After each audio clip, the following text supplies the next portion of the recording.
I think we've got Don McMoran on with us, as well as Lori Mercer. I know you guys had a division, but maybe Don will get you going with presenter mode here.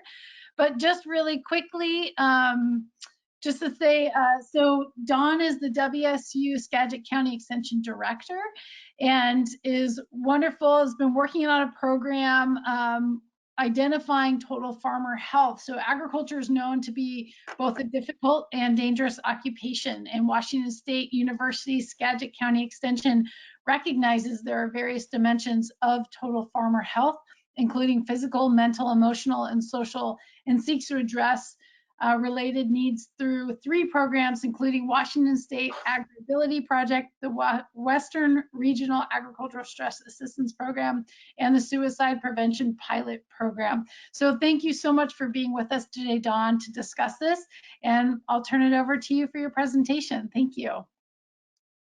Thanks, Nicole. Yeah, we're also, I don't know if you can get Lori on, but she has to go to another appointment. So, but if that doesn't work, we can just run with what we've got. She is here with you. Yeah, she's on audio with you. Okay, Lori, do you want to say a few words about the Farm Aid call center? And we just need you to unmute yourself, Lori, and you should be good to talk.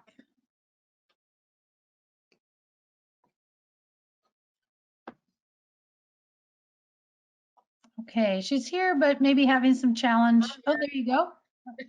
Sorry about that.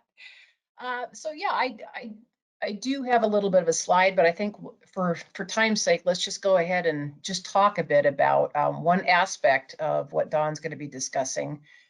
There's a program that Don's speaking of about total farmer health, and I'm going to speak to one of those components, which is called RASIP,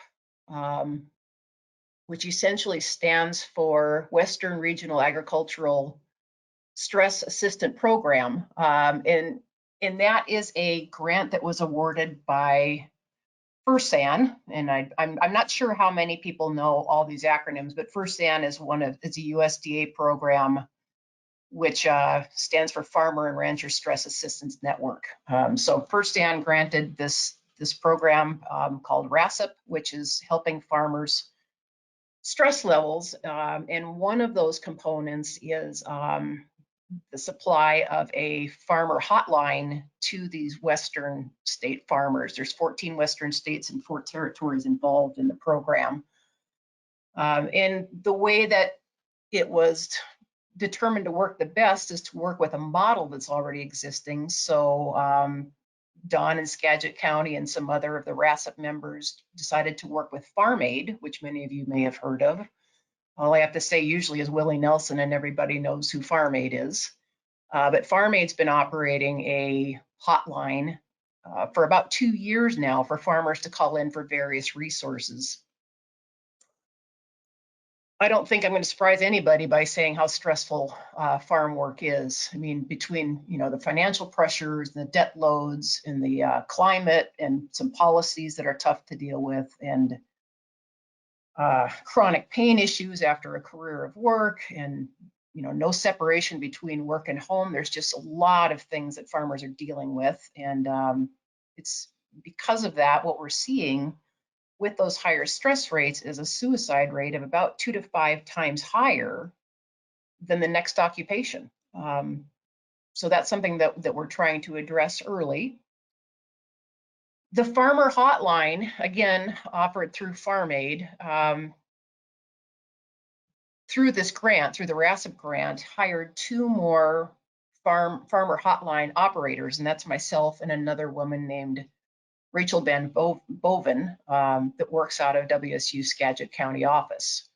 And so the Farmer Hotline is available to your farmers, and this is important for you to be aware of and spread the word, between 6 a.m. and 7 p.m. Pacific time, Mondays through Fridays. And we do field questions from just about every area you'd expect. In addition to behavioral health and suicide risk work, We've got farmers calling in about financial opportunities and funding opportunities, to find legal resources, to look for socially disadvantaged women farmer, veteran farmer, and beginning farmer programs and resources, disaster relief. Some call about transition to organic or sustainable practices. And whenever there's a very current USDA program out, such as CFAP2, or perhaps the Rescuing America program that's relieving some of the debts for some of our socially advantaged farmers, we did get quite a few calls. The American Rescue Plan as well. So that kind of gives you a broad sense that farmers are welcome to call us for anything. But our focus for this program is definitely towards the behavioral health and suicide risk aspect of things. I'm not sure, Don, if you'd like me to go in anything further than that at this point. I think that's a good stopping point. So Okay. I wanted to thank you for coming on and educating the group in regards to the call center. And if they have questions in regards to the call center, I'll make sure I forward them on to you. And I guess I have one other thing. We are developing a little magnet with our hotline number on it and the resource line hours. So once that's developed, if anybody's interested in us, we're going to get those out in as many hands as we can. So let us know if you're interested in us getting you some of those as a resource. Thank you. Thank you, Lori. All right, can everybody see my screen? Looks good. All right, thank you. So I'm Don McMoran. I'm the director of WSU Skagit County Extension. I'm also a fourth generation farm kid from right here in my home county of Skagit, which is 60 miles north of Seattle. I wanted to kind of go back in history a little bit and tell you about some programming that's happening here at WSU Skagit County Extension. So you got the tail end of it, and some of you might be saying, why did I get the tail end first? Well, I just came from my daughter's 6th grade graduation, so it was a bit of a time crunch, and Lori was kind enough to be able to fill in, although I did get back to the office in time to be able to tune in. So I do appreciate your being patient with the system, and I'd like to go now to the beginning. I was hired on at WSU Skagit County Extension in 2006, and mostly worked in pest and disease, outreach, leadership, outreach to underserved audiences, outreach for irrigation, some more of the nuts and bolts of farming. And then in 2015, Jack Brummel from Northwest Access Fund came into my office and said, do you know about agribility? And I said, agro what? And he said, it's this great program that I think you should be a part of. And he started laying out some of the reasons why he thought our office would be a good candidate for this particular grant program coming out of USDA. And it really tied in with who I am and where I came from as a farm kid growing up in Skagit County. So that kind of brings me to why we do some of the things that we do. So I think it's good for you to get the background on how I got involved in some of these programs. So gentleman on the left, his name is Billy. Billy was born without the use of his legs, and he worked on McMoran farms when I was a young man. And my mom tells this wonderful story about how I'm about 5 years of age, and she came into my room and I was army crawling on the ground, and she said, well, what are you doing? And I said, well, I want to be like Billy. And so obviously, he really instilled in me this this culture that just because you have a disability doesn't mean that you're not deserving, doesn't mean that you're not a competent individual. Although Billy didn't have the use of his legs, it never slowed him down. He did everything on our farm that everyone else did. We just had to make changes to equipment so that he could be able to operate it. So we had tractors on our farm that used hydrostatic transmissions that he could drive.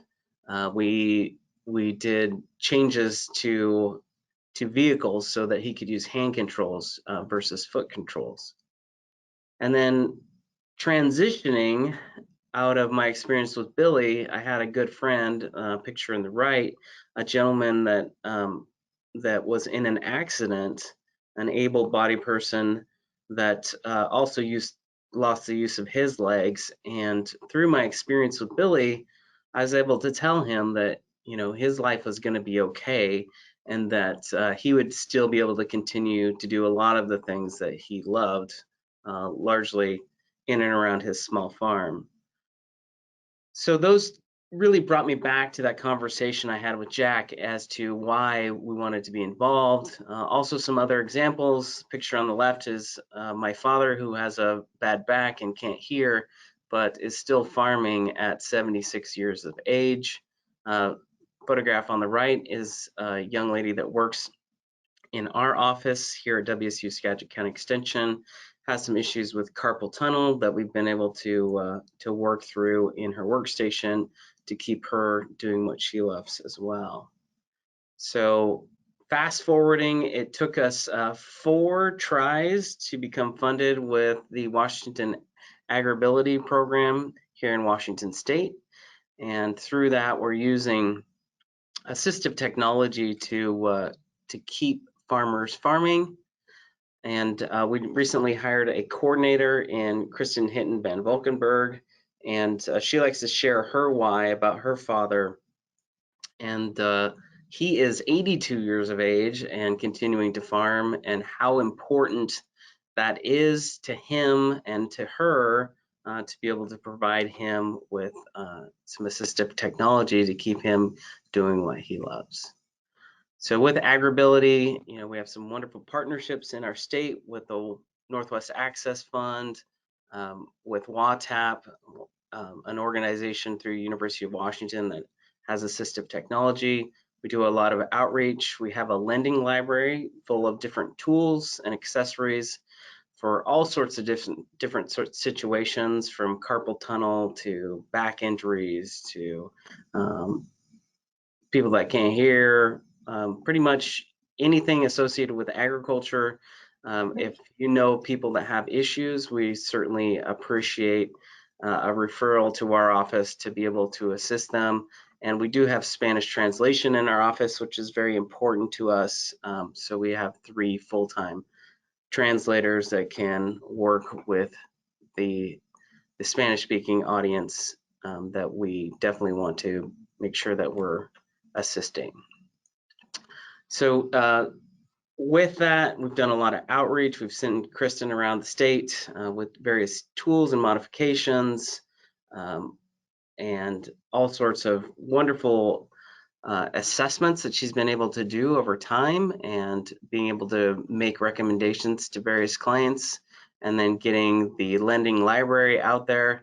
Also very interesting to us, because we've also gotten involved in agricultural suicide prevention, and we always thought that, you know, Agribility would get us in the door, and then we'd be able to sell the suicide prevention stuff. But as Lori mentioned, agricultural suicides are going through the roof currently, and there's been many of them, and so it's really been kind of the exact opposite of what we thought when we were doing our programming, in that everyone is interested in having us come talk about farm stress and suicide prevention.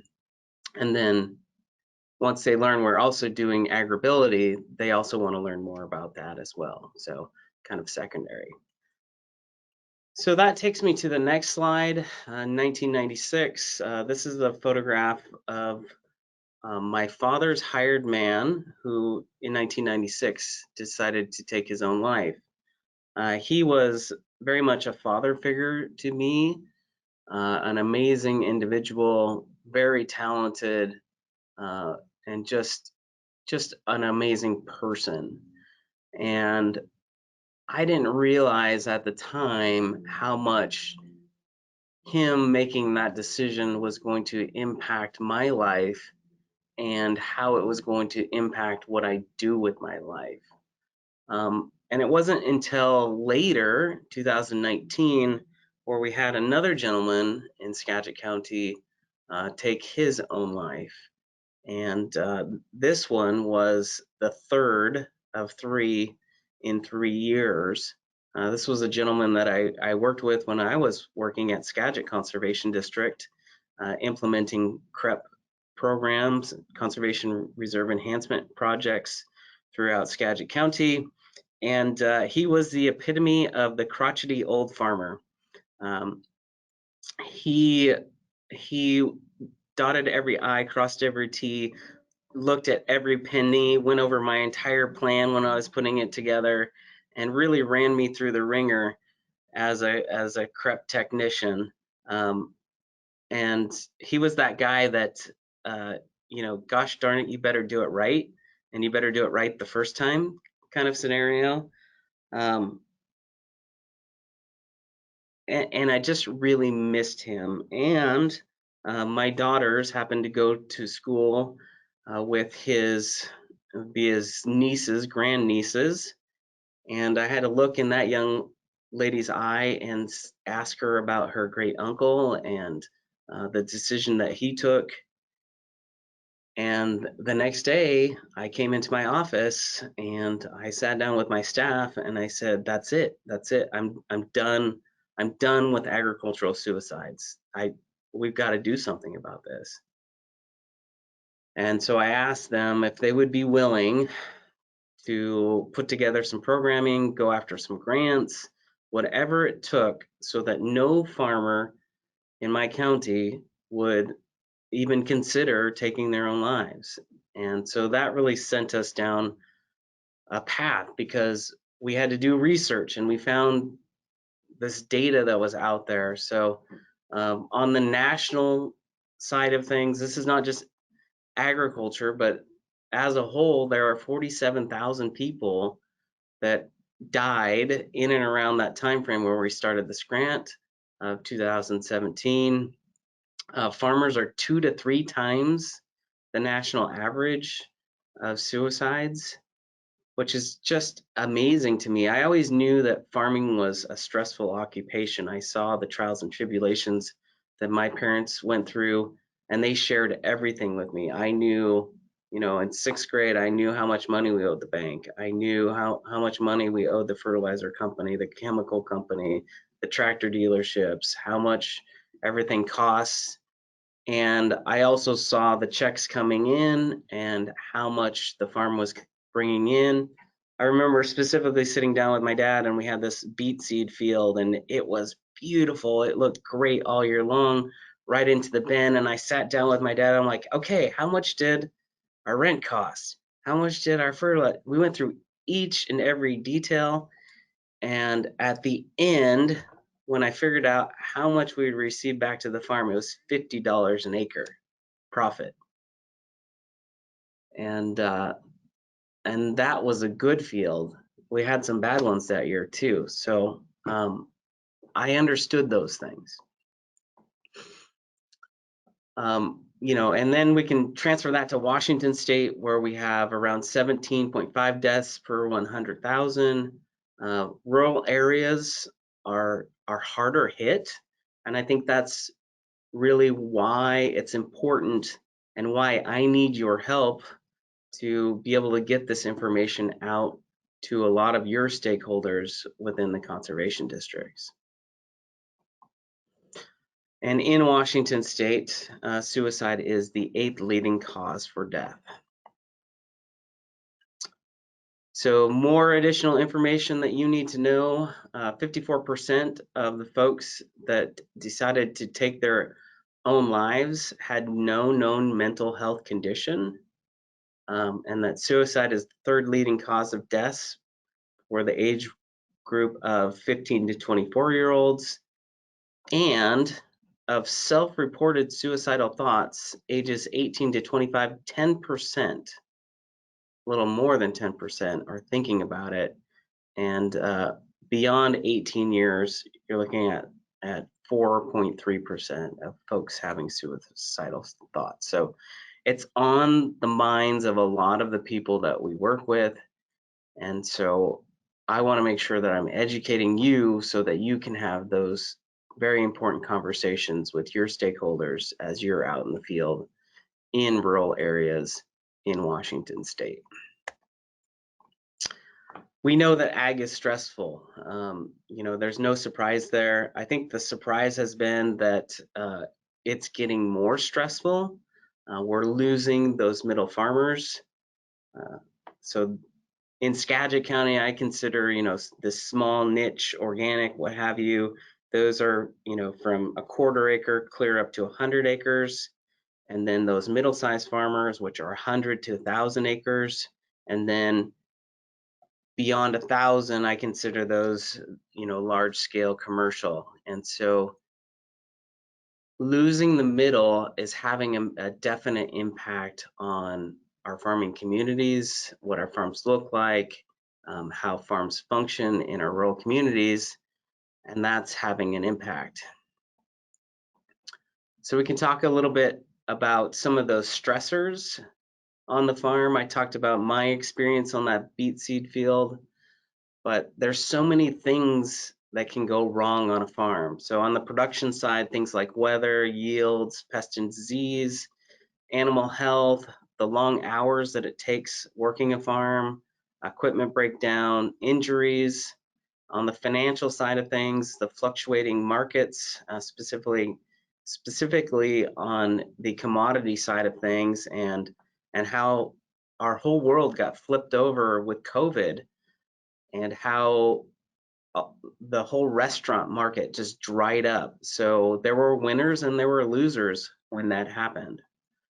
We could talk about prices and how, those folks that were well poised to market to homes directly, they saw increased prices. Those that were targeting the restaurant market, things just dried up.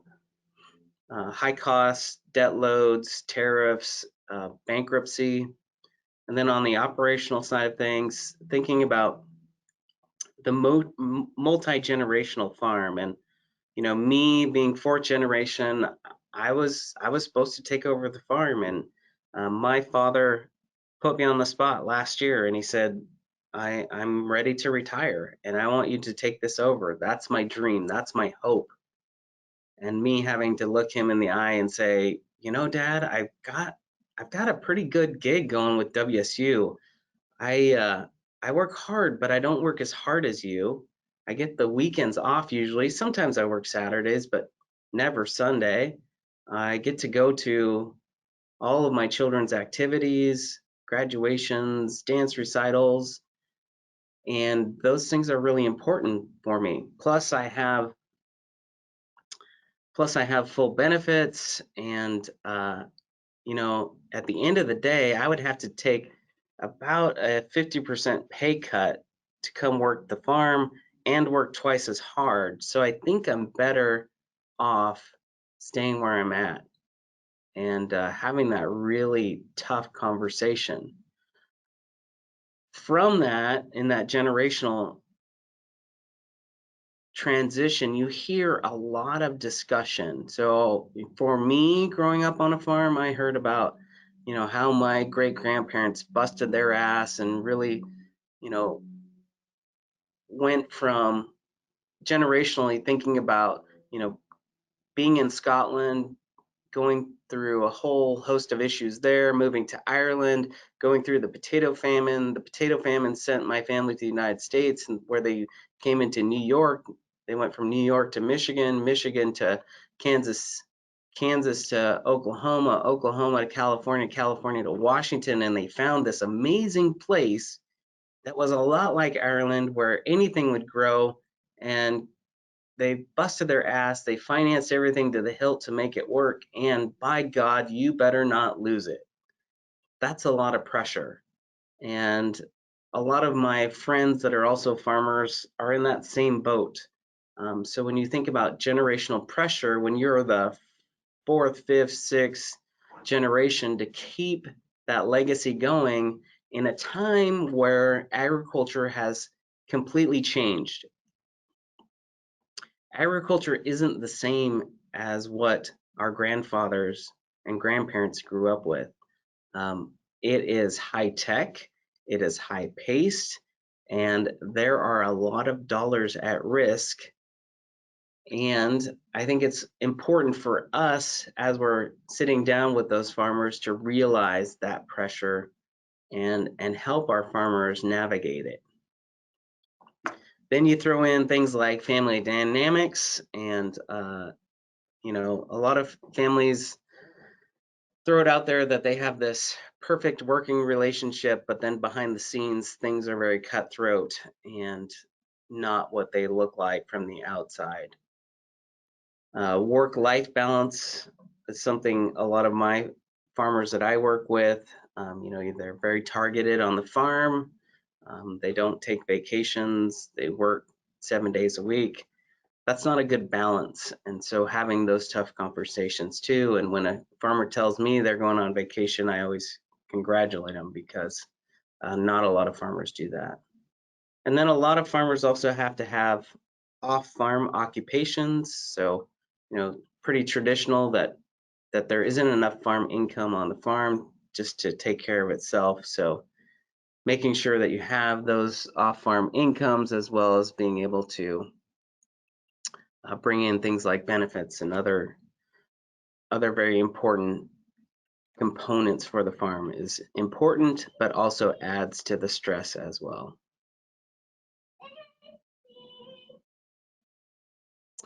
So then you need to go into the barriers for rural communities. A lot of us are fairly isolated in rural areas. There's not a whole lot of access to care.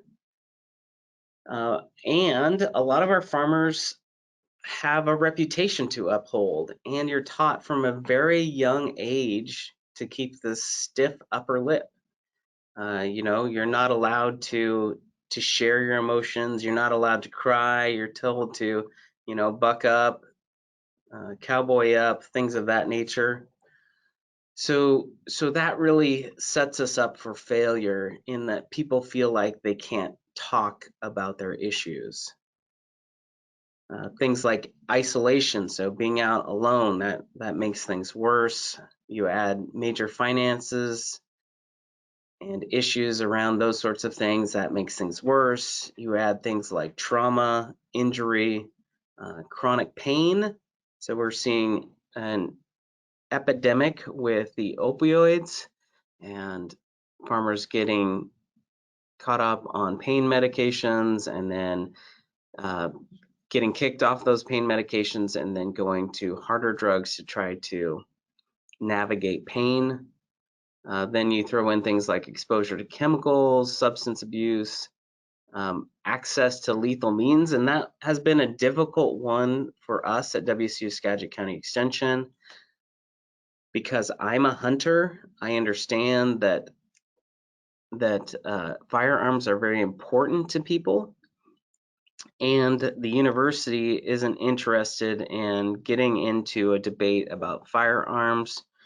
And so we've hired or partnered with an organization called Safer Homes, and they have a gentleman who works at a firing range, understands the culture in which we're dealing with, and is really great at talking to our stakeholders about lethal means, and making sure that if they notice somebody who's having a problem, to get them help and take the firearms out of their homes.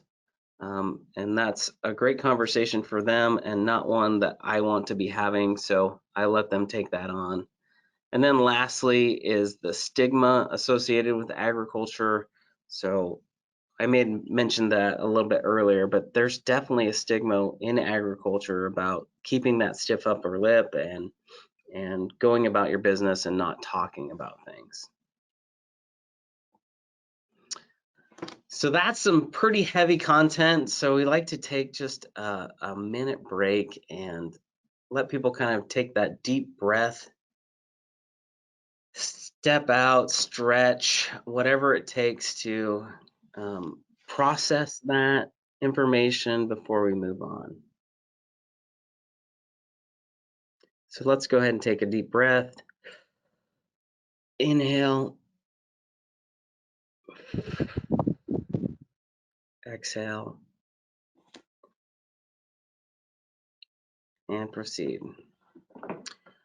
So another thing that we really like to do for our producers, as well as agency representatives that are going to be out in farm country, is to make sure that they have the suicide prevention lifeline number, as well as the crisis text line in their phones. So I'll take a moment now and pause and let you all put those numbers into your phone. You know, if you never know when there's going to be a crisis scenario. So having these numbers readily available so that you can get people help quickly is going to be important. So if you'd kindly put those into your phone and make a mental note of them, we'd certainly appreciate it. So the Lifeline is great. You can talk on a right live to a person, and then the crisis line text option has been something that, you know, I kind of giggled at first because I was thinking, oh, you know, that's for that millennial generation, because they don't like to talk on the phone, so they could send a text. But what we found is farmers don't want to talk to somebody, but for some reason, if it's text-based, that makes it easier for them. And so there's been plenty of individuals that have used that have responded back to me that it does work well. So encourage you to have those down, and I'll make sure I give you the call line for farm aid towards the end of this presentation as well. And then many of you might not be aware, but the federal government is working on creating a mental health call opportunity. So that number, when it comes out, will be 988, similar to 911. So keep your eye out for that, as it should be available probably sometime next year.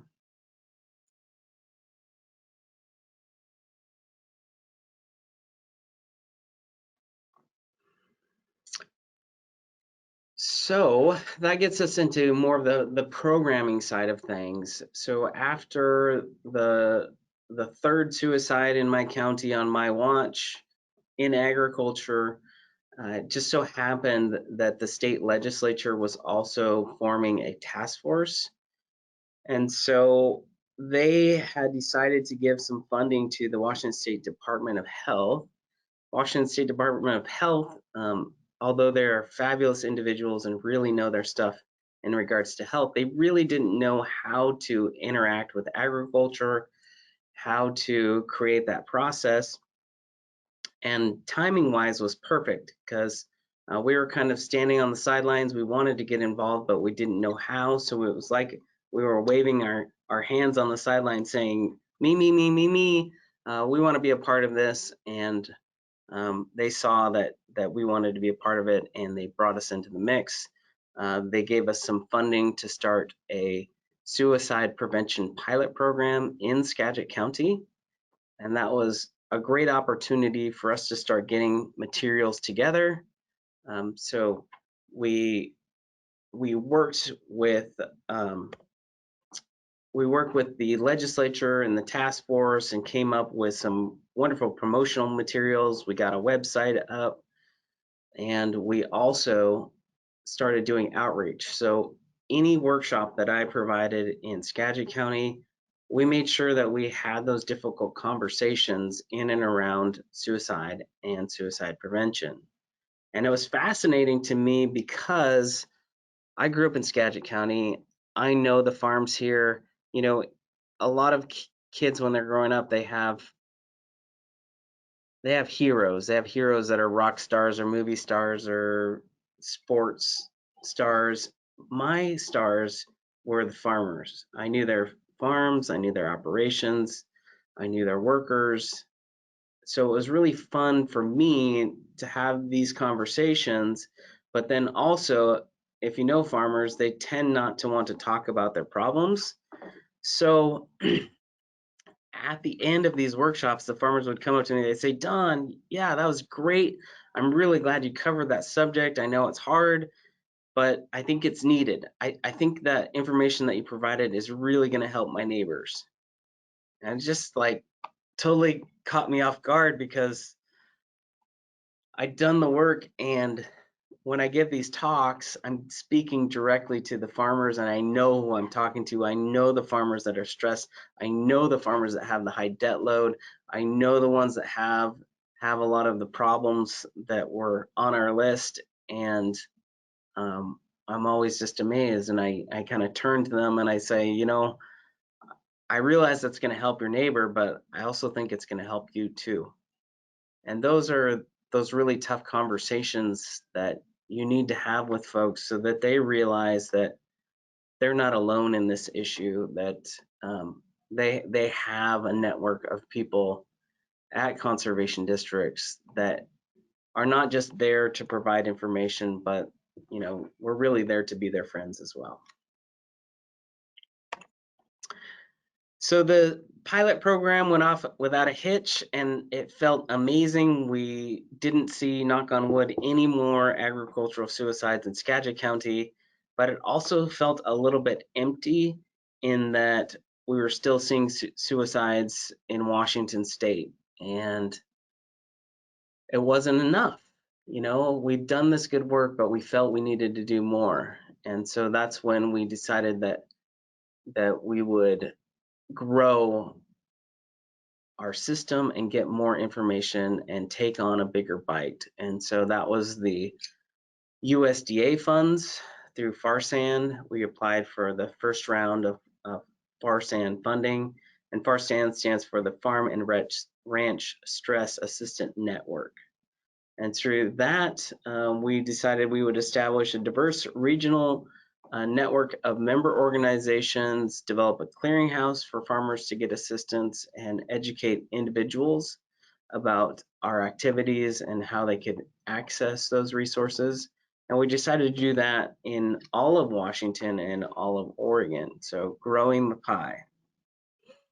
And that felt really good, but kind of the same scenario as we were hearing, you know, a lot of suicides outside of Washington State, outside of Oregon. And so that's when we decided to even bite off a bigger chunk of the pie and go after the second round of FARSAN funding, which was the whole Western region. So 13 states, 4 territories with 10 different languages, and we had to put together the partners. So we were able to land a partner in every one of the states, every one of the territories, mostly land-grant universities, including great partners like Montana State, Farm Aid, and the National Agribility Program. So kind of fun for us to tie back our farm stress work with our agribility program that we'd already received funding for. So with that, we decided to kind of go 2 tracks. So we have a state track where we have a program and we use the tagline, be the one to, so be the one to save somebody's life. And so we use that. And then we also have the farm stress work going on the federal level as well. So if you see this green logo with the brain out there and the hands with the plant, that's the state work. And then we also have the federal work, which has a triangle with 2 people talking in it. So it's been awesome to be able to attack this issue by both means, both state and the federal funding. So back to the federal side of things, we had kind of a 4-legged approach, if you will. So the Montana State folks took on the baseline analysis. So they're out there doing surveys for farm stressors and then resources for delivery and getting that information out to folks. And it's just been fabulous to see how people are responding. I was really surprised to see that folks wanted to have more of these kind of webinars scenarios because most of my farmers, they much prefer to meet in person than using web-based stuff. But a lot of them are on the older side of things. So as you have more younger folks joining agriculture, joining the farm, that's fun to see how things change over time. Then we have the networking, and that's largely put together by Esmeralda out of Cal State Davis. She's a wonderful partner within the grant, and she's trying to grow our pie, getting more organizations to join us. So if anybody's interested in joining our next network meeting, that's on July 8th. I would love to get as many conservation districts throughout the West on that call. Then an outreach, that's run by Allison Brennan of Montana State University, and she's developing curriculum and evaluation and peer-to-peer support networks, as well as trainings. And then my component is the direct services, so putting together the clearinghouse, putting together the farmer support hotline, putting together the web page. Those are all things that I'm responsible for.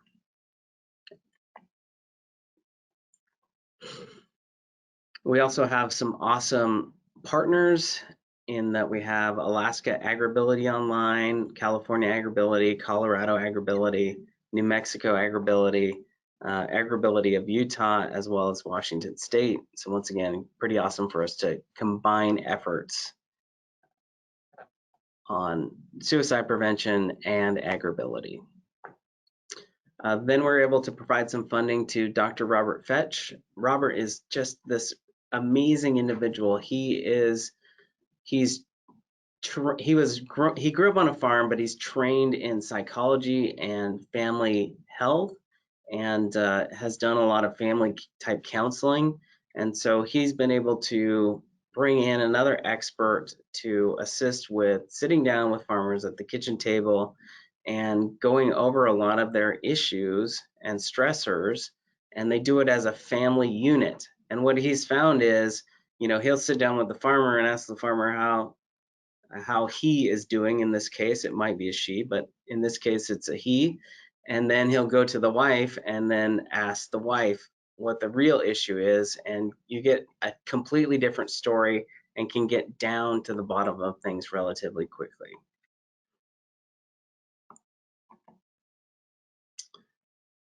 So I already made mention of Esmeralda and the fabulous work that she's doing on the network side of things. So she's also really engaged in the Latino outreach, and she's putting together some promotores groups that will be going out and trying to disseminate information to the Latinx group within California, and hoping to move that broader throughout the Western region. So the ways you can support these activities is to help us get information about the baseline survey. It's recently closed, but we'll have information regarding the baseline and how it's played out. And then make sure that you use the clearinghouse. So you can go to farmstress.us and hop on and check out the clearinghouse. And then if you have any questions, make sure that you're reaching out to farmstress@wsu.edu. Would love to be able to help you out with any questions that you might have, or your producers for that matter. So Lori has made mention of the Farm Aid Call Center. We also need your help in getting that out to our producers. Lori's taking in and around 10 calls a day, and so we'd really like to see that number of calls go higher, so that her time is used in an efficient manner. So the number for the call center is 1-800-FARM-AID. Once again, that number is 1-800-FARM-AID. So that number is 1-800-327-6243. Make sure you're hopping on farmstress.us, checking out the clearinghouse. We have small grants available to anyone in the West that would like to work on this subject matter. So very easy for individuals to get grants up to $10,000. So if you're hosting a workshop and want to talk about farm stress, or If you want to get trained, you want to have a QPR, which is question, persuade, refer training in your office or at one of your next workshops, we'd be happy to pay to have that happen. We have a lot of opportunities through the small grants process because we realized that when we wrote the grant, we wouldn't be able to see around all the corners. So we made sure that we allocated about $1 million to be able to assist individuals in the West when they had problems, wanted to learn, wanted to make themselves more available to do outreach in regards to farm stress and suicide prevention. So there's three main areas you can do that through professional development. Translation is another one. And the beauty about the translation grants are it doesn't have to be farm stress and suicide prevention. We realize that it's very stressful if you can't read a language and there are materials available and need translation. So a simple 2-page application and a budget justification, and we can give you translation funding so that you can translate really any document to pretty much any language that's used in the West and get that out to you. And then finally, the outreach portion. So if there's any outreach that you're interested in doing in regards to farm stress or suicide prevention, let us know. We'd be happy to pay for it, get you reimbursed, and be able to have you get that information out to your stakeholders.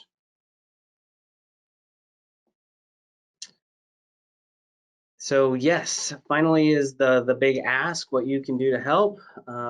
We'd love for you to be able to share materials. We have a whole list of them.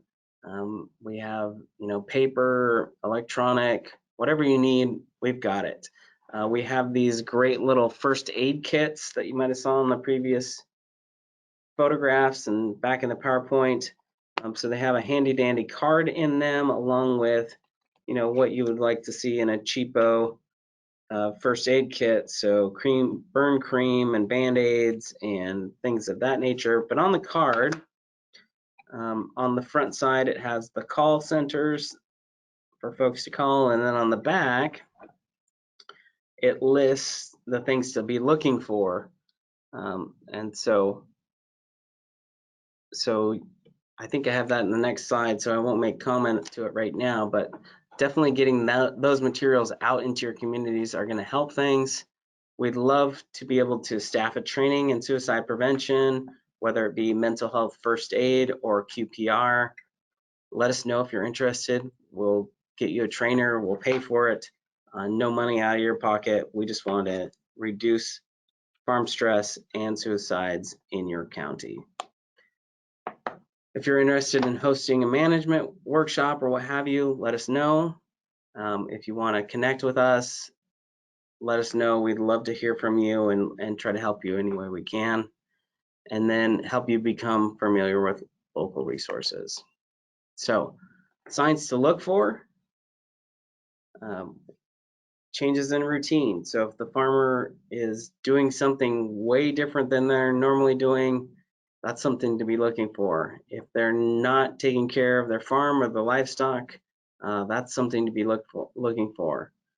Changes in mood, if they're angry or agitated, anxious, those could be signs of suicide and the person being in crisis. New increased financial pressures, there's lots of those to go around during the pandemic. Loss of interest in hobbies or activities. And then the final one that we list is gifting of prized possessions. When you start hearing a farmer saying, hey, this shotgun is very important to me, I want to give it to you, or this tractor was my great grandfather's and I want to give it to you. Those are things that you should be looking for, especially when they tie in, I'm not going to be here very much longer, or something of that nature. So make sure you're aware of those when you're out visiting farmers and farm workers, and be looking for those signs, and then be ready to act. So just this last spring, I was giving a talk at one of my workshops, and it just so happens that one of the executive directors of one of the commissions was at my talk and happened to be listening. And after he went through that quick training, he met up with a farmer in a neighboring county, and the farmer was just off. There was something very wrong. And he kind of made a mental note of it, and he was thinking, boy, a lot of these signs that Don was talking about the other day, this farmer seems to be exhibiting. And so he decided to pick up the phone and call me. And he said, I don't know what to do. Something's off. I don't know what it is, but this farmer is not right. And I encouraged him to stay with the farmer and to get him some help. And he actually didn't listen to me at first, but he got maybe a half an hour or an hour down the road, and he decided to turn the car back around because he knew that he needed to do something. And so he met back up with the farmer and got him connected up with a counselor. And in my opinion, when he called me and told me about what he did, I told him he was a hero. And he said, no, I'm no hero. I'm no hero. I just wanted to help the guy. But that's what it takes. And I want to encourage you all not to be afraid to ask somebody the question, are you going to kill yourself today? Because that might be the question that saves somebody's life. If you know that, then you can step in, you can get them help, and they'll be around tomorrow. So, you know, as I think back to my childhood, my dad's hired man, the gentleman that I worked for when I was at the conservation district, I wish I would have had the audacity to step forward and ask that really hard question, because they might be here today had I done that. So I know that's a lot. I know it's heavy subject, but I think it's our obligation as individuals of the state to help our stakeholders survive this difficult time in agriculture and hopefully be able to pass that farm to the next generation. So with that, I'll close out and take questions. Looks like I got about 5 minutes left.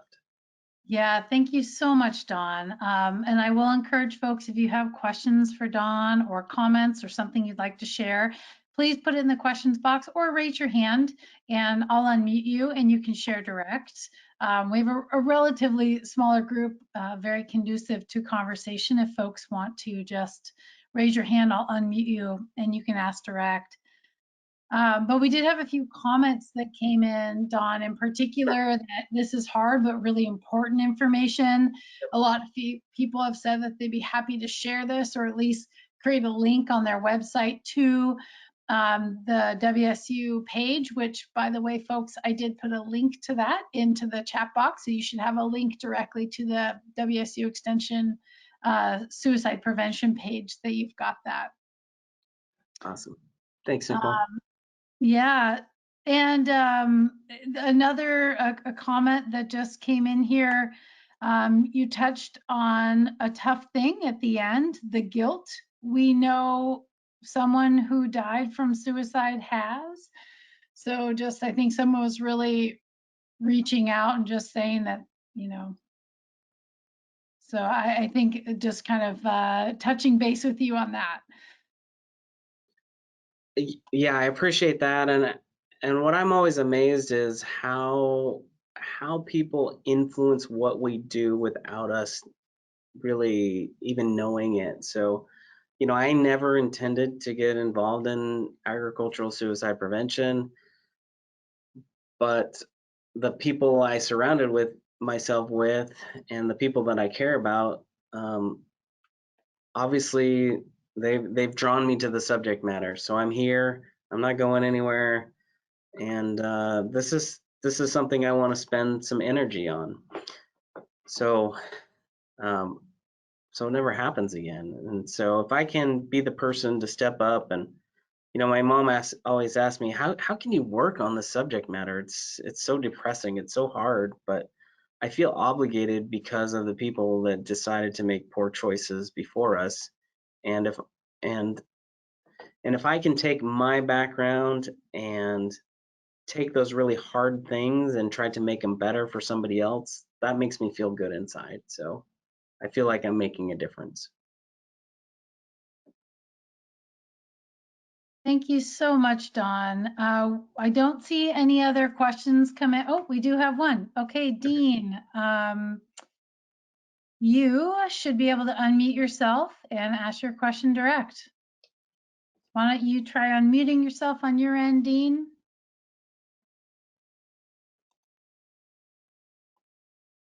All right, try it again. There you go. Okay, Dean.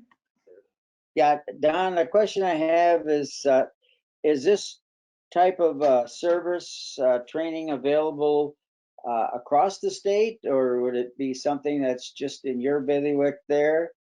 No, it's I know. available throughout the state and throughout the western region of the United States. Okay, excellent. And but the contact, say if we wanted to put on something like that at Clark and Southwest, we would contact the acting director or for the extension? Now you'd actually contact me, and my hope is to draw in all of the extension offices within the state. I don't have Clark on, but I could probably get Justin if I needed to step in and give a local presentation. Otherwise, I might be driving or flying down to Clark for you. Yeah, because I very strongly support first communicating, and that this is really such an important issue that I don't know that it's the potential impact is as widespread ever before than it would be now after the pandemic. So yeah, I'd like to see more information for Clark. You bet. And that's what we're finding is the research suggests that as the pandemic lessens, that there's going to be more farm foreclosures, and we're going to see the suicide rates even jump higher.